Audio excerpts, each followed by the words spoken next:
রাজকন্যা চাঁদনি হাঁটতে হাঁটতে জঙ্গলের গভীরে চলে যায়। বাহ, জঙ্গলের ভেতরে এত সুন্দর ফুল ফুটে আছে, কিন্তু ছোট রানী তো আরো সুন্দর ফুল চেয়েছেন।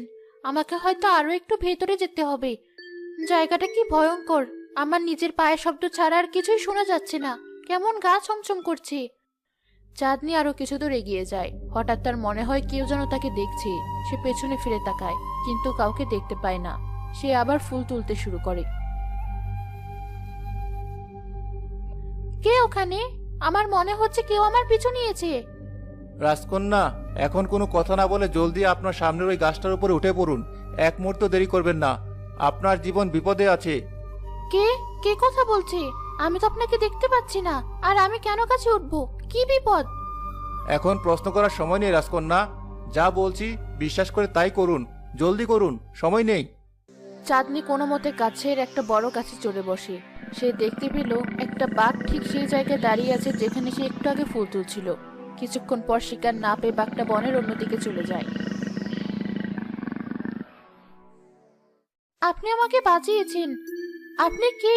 দয়া করে আমার সামনে আসুন। আপনি না থাকলে আমি আজ মরেই যেতাম। আমি আপনার সামনে আসতে পারবো না রাজকন্যা, তবে আপনি এটা জেনে রাখুন যে আমি আপনার কোনো ক্ষতি করতে চাই না। কিন্তু আপনি কিভাবে জানলেন যে একটা বাঘ আসছিল? আর আপনি এটাই বা কিভাবে জানেন যে আমি একজন রাজকন্যা? আমার এই পরিচয় তো এখন আর নেই। আমি এই বনের সবকিছুই জানি। আমি জানি আপনার সাথে কি হয়েছে। ছোট রানী সব নোংরা পরিকল্পনার কথাও আমি জানি। আমি জানি কিভাবে আপনাদের দুজনকে মিথ্যা অপবাদ দিয়ে মহল থেকে বের করে দেওয়া হয়েছে। আপনি এত কিছু জানেন? তাহলে আপনি কি আমাদের সাহায্য করতে পারবেন? আমার বাবাকে কি আপনি সত্যিটা জানাতে পারবেন? সবকিছুরই একটা সঠিক সময় আছে রাজকন্যা। সময় এলে সত্যটা সবাই জানতে পারবে।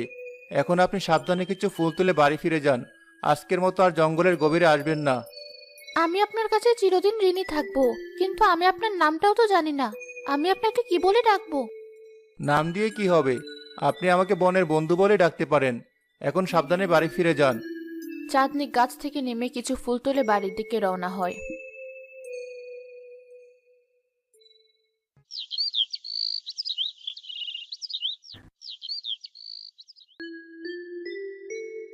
বনের বন্ধু, তুমি কি আজ এখানে আছো? আমি জানি তুমি আমার আশেপাশেই আছো। চাঁদনি একটা ঝোপের পাশে সুন্দর একটা নীল রঙের ফুল দেখতে পায়। সে মুগ্ধ হয়ে ফুলটা তোলার জন্য হাত বাড়ায়। সাবধান রাজকন্যা, খবরদার, ওই ফুলে একদম হাত দিবেন না। কেন? ফুলটা তো খুবই সুন্দর। ছোট রানী এটা দেখলে নিশ্চয়ই খুব খুশি হবেন। ওটার সৌন্দর্যই ওর ফাঁদ। ওটা একটা বিষাক্ত ফুল। ওর কাঁটা যদি আপনার শরীরে লাগে তাহলে আপনি সাথে সাথে জ্ঞান হারাবেন, এবং সেই জ্ঞান আর কোনোদিনও ফিরবে না। বলেন কি? আপনি আজ আবার আমার জীবন বাঁচালেন। আমি আপনার এই ঋণ কোনোদিন শোধ করতে পারবো না। আমি তো কোনো ঋণের জন্য আপনাকে সাহায্য করছি না রাজকন্যা। আমি জানি, কিন্তু আপনি প্রতিদিন আমার জীবন বাঁচাচ্ছেন, আমার খেয়াল রাখছেন। আমি আপনার জন্য কিছু করতে চাই।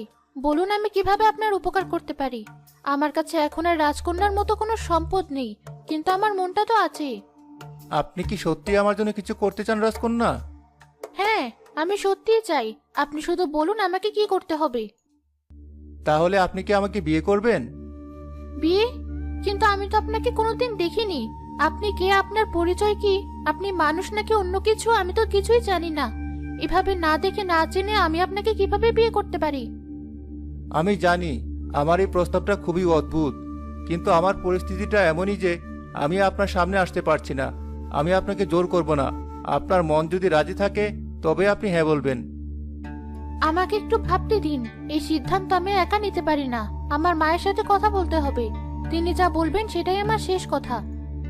ঠিক আছে রাজকন্যা, আমি আপনার উত্তরে অপেক্ষায় থাকব। চাঁদনি ফুল নিয়ে চিন্তিত মুখে বাড়িতে ফিরে আসে। চাঁদনি, আজ তোর মুখটা এমন মলিন কেন? কিছু হয়েছে নাকি? ছোট রানী কি বকেছে? না মা, তার থেকেও বড় একটা ঘটনা ঘটেছে। কি হয়েছে? আমাকে সব খুলে বল, ভয় পাস না। চাঁদনি প্রথম দিনের বাঘের ঘটনা থেকে শুরু করে বিয়ের প্রস্তাব পর্যন্ত সবকিছু তার মাকে খুলে বলে। বলিস কি? একটা অদৃশ্য কণ্ঠ তোকে বিয়ে করতে চায়? এ তো আমি জীবনেও শুনিনি। সে দেখতে কেমন, তার বাড়ি কোথায়, তার বংশ পরিচয় কি কিছুই জানিস না? না মা, আমি কিছুই জানি না, কিন্তু তার কণ্ঠটা শুনলে আমার মনে হয় সে খুব ভালো একজন মানুষ। সে না থাকলে আমি তো কবেই মরে যেতাম। যে আমাকে এতবার বাঁচিয়েছে সে নিশ্চয়ই আমার খারাপ চাইবে না। কিন্তু শুধু কণ্ঠ শুনে তো আর জীবন পার করা যায় না মা। পৃথিবীটা খুব জটিল, কে ভালো আর কে খারাপ তা বাইরে থেকে বোঝা যায় না। আমি চাই যার সাথে তোর বিয়ে হবে তাকে আমি আগে নিজের চোখে দেখব, তার সাথে কথা বলবো। তাহলে আমি এখন তাকে কি উত্তর দেব মা? তুই কাল জঙ্গলে গিয়ে তাকে বলবি আপনি যদি সত্যি আমাকে বিয়ে করতে চান তাহলে আপনাকে আমার মায়ের সাথে দেখা করতে হবে। বনের বন্ধু, তুমি কোথায়? আমি এসেছি তোমার উত্তর নিয়ে। আমি এখানেই আছি রাজকন্যা, আমি সব শুনছি। বলুন, আপনার মা কি বললেন? আমার মা আপনার সাথে দেখা করতে চান। তিনি বলেছেন আপনি যদি আমাকে বিয়ে করতে চান তাহলে আপনাকে সাহসের সাথে আমাদের বাড়িতে আসতে হবে। আমি কি সত্যি আপনাদের বাড়িতে যেতে পারবো? আপনার মা কি আমার আসল রূপ দেখে ভয় পাবেন না বা আমাকে তাড়িয়ে দিবেন না? আপনার আসল রূপ মানে? আপনি কি দেখতে খুব খারাপ? খারাপ বা ভালো সেটা তো দেখার উপর নির্ভর করে। ঠিক আছে, আমি আপনার মায়ের কথার সম্মান রাখবো। তাকে গিয়ে বলবেন আমি কাল আপনাদের বাড়িতে যাব।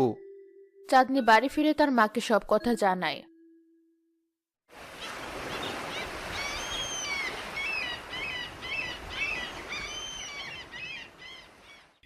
রানীমা, দয়া করে দরজাটা একটু খুলুন, আমি এসেছি। কে? কে এলো আবার? চাঁদনি, তুই আমার পেছনে থাক।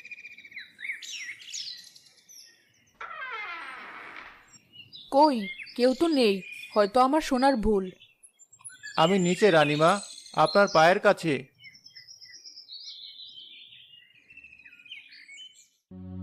এ কি, একটা পাখি কথা বলছে? আমি কি স্বপ্ন দেখছি? মা, কি হয়েছে? রাজকন্যা, আপনি আমাকে চিনতে পারছেন? আমি আপনার সেই বনের বন্ধু। এই তো সেই কণ্ঠ, আমি চিনতে পেরেছি। কিন্তু তুমি তো একটা পাখি, আমি তো কোনোদিন ভাবতেও পারিনি। হ্যাঁ রাজকন্যা, এটাই আমার বর্তমান রূপ, এটাই আমার পরিচয়।